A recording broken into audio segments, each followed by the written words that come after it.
സ്വർണ്ണകിൽട്ടുണ്ടെങ്കിൽ വള ഗൗരിക്ക് നന്നായി ചേരും. ശരിന്ന്, ഈ വള കുട്ടിക്ക് നന്നായിട്ട് ചേരുട്ടാ. എന്നാ ഇത് മതി. ആ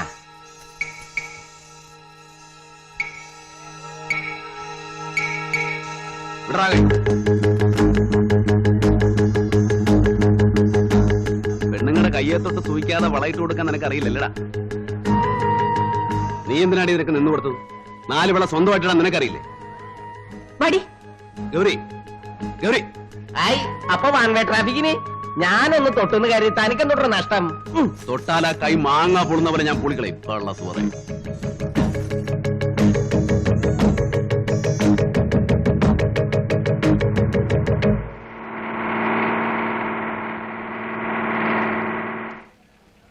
ഏതാ പെൺകുട്ടി?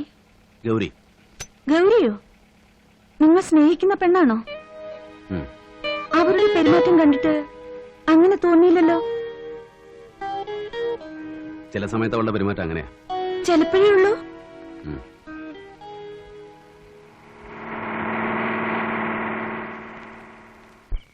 അവളെവിടെ? കണ്ടില്ലല്ലോ. അവളിപ്പോ വരും സാർ. ബായി എവിടെ പോയി? പഞ്ചായത്ത് ഇറക്കുന്ന പാർട്ടിയാ. പുറത്തൊരു ഹോട്ടലിൽ വെച്ചാ. 1 മാസത്തേക്കായിരുന്നു ലൈസൻസ്. അത് 1 മാസത്തേക്കൂടെ എക്സ്റ്റെൻഡ് ചെയ്യാൻ വേണ്ടിട്ട്. അപ്പൊ ബിസിനസ് ഇവിടെ പച്ച പിടിച്ചെന്ന് അർത്ഥം. തരക്കടില്ല സാർ. അവൾ അവിടെ എന്തെടുക്കുവാടോ? ഡ്രസ് ചേഞ്ച് ചെയ്യായിരിക്കും. നേക്കഡ് ഡാൻസ് ചെയ്യാൻ എന്തിനാണോ ഡ്രസ് ചേഞ്ച്?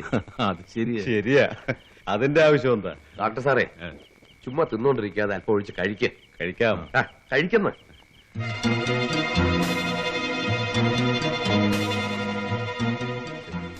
എത്ര നേരമായൊരു ഡ്രസ് ചേഞ്ച്. എന്താ ലോപം?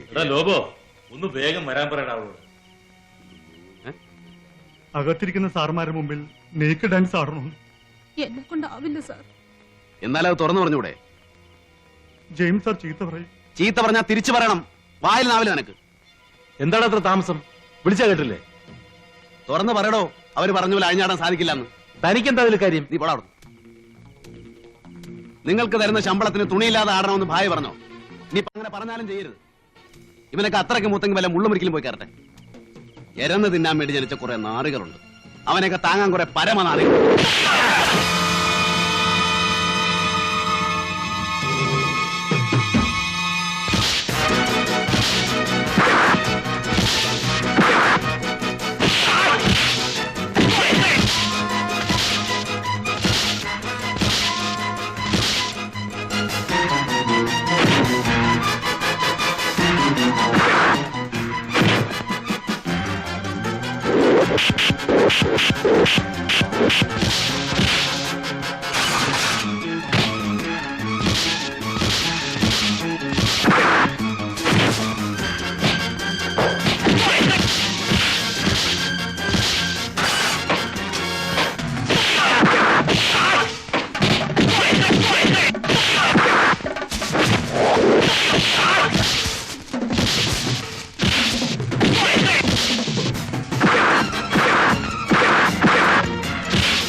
എന്താണ് വാക്ക്?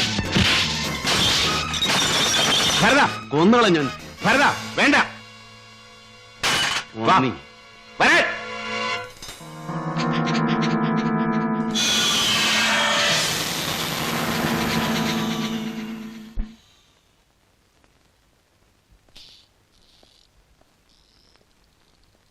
തേവിടിശി, പ്രവൃത്തി വ്യഭിചാരം, വാക്കിലും പെരുമാറ്റത്തിലും പാതിവൃത്യം.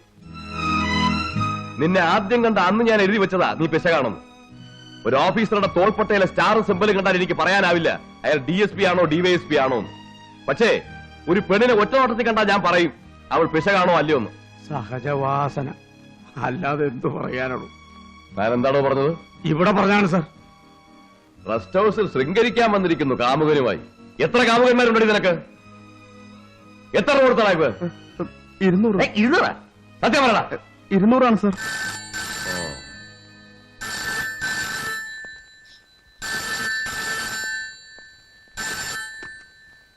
ഹലോ, അതെ സർ.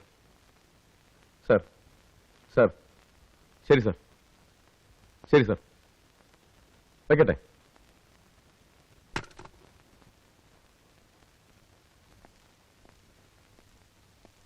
നിന്റെ അമ്മാവൻ കേശുനായരുടെ വീട്ടിൽ നിന്നാ ഫോണ്. അവിടെ എന്റെ ഏമാൻ ഡിവൈഎസ്പി ഇരിപ്പുണ്ട്. നിന്നെ സൗകര്യമായിട്ടൊന്ന് തടവാന്ന് കരുതി ഇരുന്നപ്പോഴാ ഏമാന്റെ ഒരു ഒടുക്കത്തെ വിളി.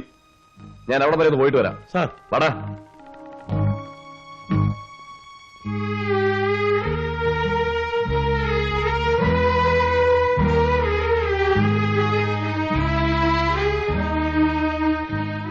നിന്നെ സഹായിക്കാൻ SP-യോ IG-യോ കുടുംബക്കാരോ ആരുമില്ലേ? ഗൗരി എവിടെ?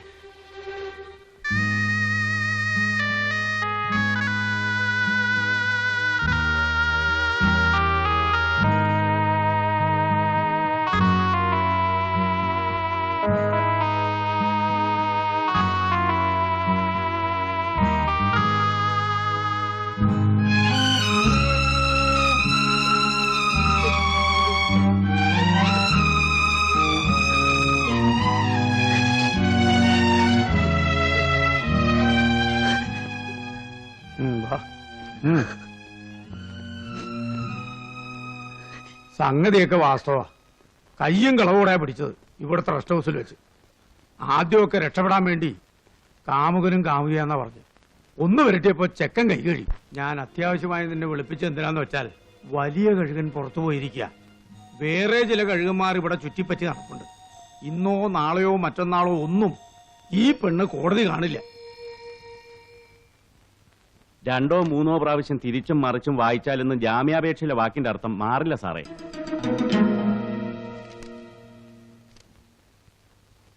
എന്താ വിളിച്ചോണ്ട് പോട്ടെ? വാ ഗൗരി.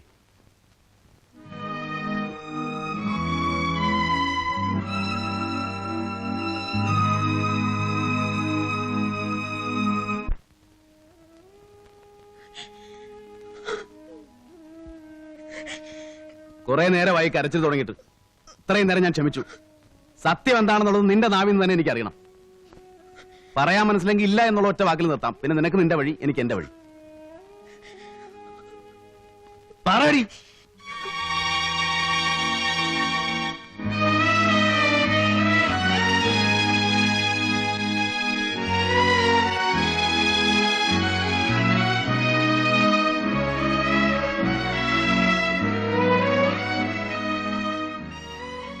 കേട്ടത് മുഴുവൻ സത്യമാണ്. അച്ഛന്റെ മരണത്തെ തുടർന്ന് വേറെ ആൺതുണയില്ലാത്ത കുടുംബത്തെ ചുമക്കേണ്ട ബാധ്യത എന്റേതായി. 10ാം ക്ലാസ് പാസ്സായി എനിക്ക് ആര് ജോലി തരാൻ? 2-3 വർഷത്തെ കാത്തിരിപ്പിന് ശേഷം എന്റെ കൂട്ടുകാരി വഴി ഒരു ഫിനാൻസ് കമ്പനിയിൽ എനിക്ക് ജോലി കിട്ടി. സെക്യൂരിറ്റി ഡെപ്പോസിറ്റ് കൊടുക്കാതെ അവിടെ ആർക്കും ജോലി ലഭിക്കില്ല. പക്ഷെ എന്റെ കാര്യത്തിൽ എന്തോ ഒരു വിട്ടുവീഴ്ച ചെയ്തു. പിന്നീട് അതിന്റെ വിലയായി എനിക്ക് എന്നെ തന്നെ നൽകേണ്ടി വന്നു. അതിന്റെ മുതലാളി എന്നെ നശിപ്പിച്ചു. ആ സാഹചര്യത്തിൽ എനിക്കത് സഹിക്കേണ്ടി വന്നു.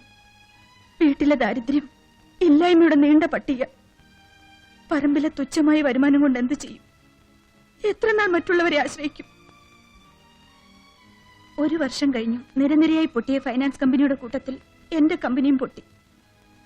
ഒരു ജോലിക്കുള്ള അന്വേഷണം വീണ്ടും തുടർന്നു. എങ്ങും കിട്ടിയില്ല.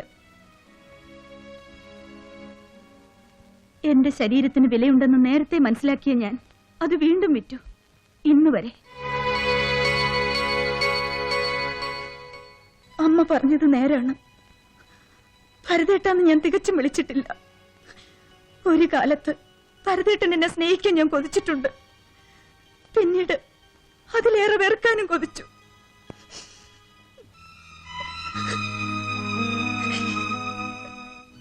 അതിനുവേണ്ടി ഭരതേട്ടനോട് വളരെ മോശമായി ഞാൻ പെരുമാറിയിട്ടുണ്ട്. രാത്രി ഒറ്റയ്ക്കിരിക്കുമ്പോ അതോർത്ത് ഞാൻ പൊട്ടിക്കരഞ്ഞിട്ടുണ്ട്.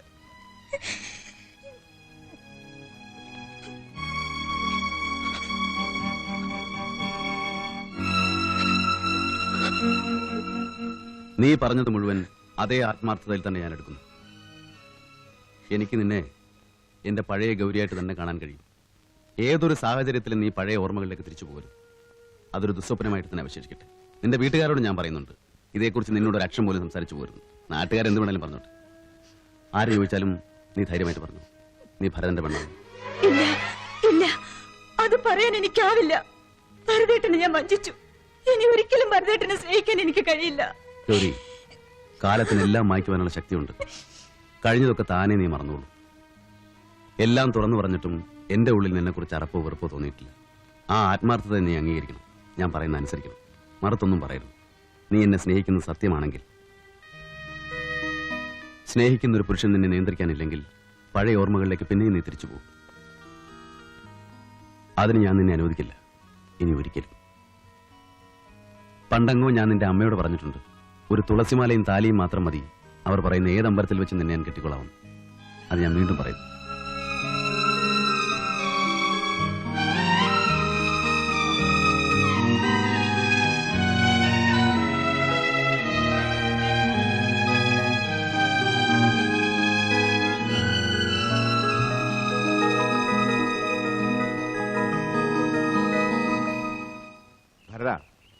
ഭരതനെ ഞാൻ ആദ്യം കണ്ടത് ഒരു ചട്ടമ്പിയെയാണ്, പിന്നെ ഒരു തന്റേടിയെ കണ്ടു, ഇപ്പോ ഒരു മനുഷ്യനെ. കേൾക്കുന്നവർ ചിലപ്പോൾ ഭരതനെ പുച്ഛിച്ചെന്നിരിക്കും. ഏതായാലും അക്കൂട്ടത്തിൽ ഞാൻ പെടില്ല. വലിയ മനസ്സുള്ളവർ വളരെ ചുരുക്കമാണ്. മനസ്സിലായില്ലേ? ഗൗരിയുടെ കാര്യമാണ് ഞാൻ പറഞ്ഞത്. ഒരു നല്ല കാര്യത്തിന് ഇറങ്ങുകയായിരുന്നു ഞാൻ. അതിലും നല്ലൊരു കാര്യം കേട്ടപ്പോ മനസ്സിനൊരു സുഖം. എന്താ ഭായി നല്ല കാര്യം എന്ന് പറഞ്ഞു? പാലക്കാട് ഓൾ ഇന്ത്യ എക്സിബിഷന് നമ്മുടെ കൊട്ടേഷൻ ഉറച്ചെന്ന് കേട്ടു. അതിന്റെ ആളുകളെ കാണാൻ ഇറങ്ങിയായിരുന്നു. കൂട്ടത്തിൽ റാണി ഒരു ഡെന്റിസ്റ്റിനെ കാണിക്കണം. അവൾക്ക് എന്തോ ഒരു പല്ലുവേദന. ഞാനിന്ന് വൈകിട്ട് വനജയുടെ വീട് വരെ ഒന്ന് പോകും. പോടോ, ധൈര്യമായിട്ട് പോ. ചെല്ലേ.